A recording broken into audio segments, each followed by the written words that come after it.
Luke 23:28 through 43.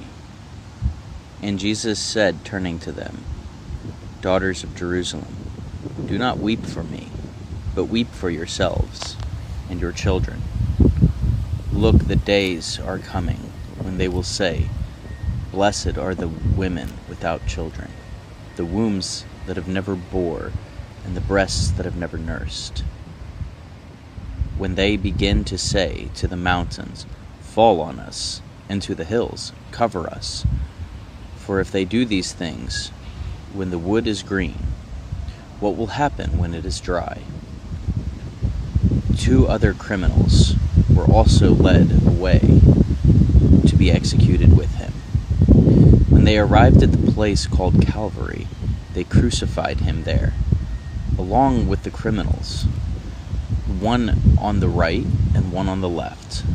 Then Jesus said, "Father, forgive them, for they know not what they do." And they divided his clothes and cast lots.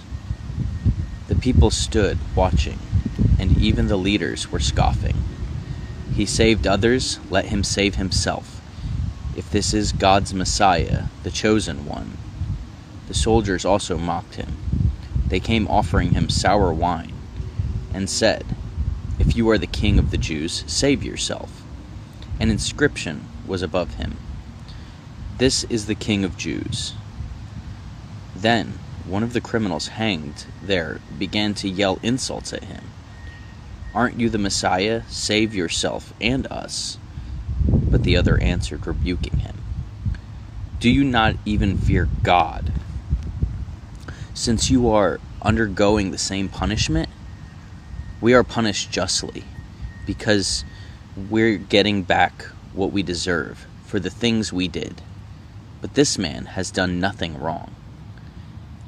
Then he said, "Jesus, remember me when you come into your kingdom."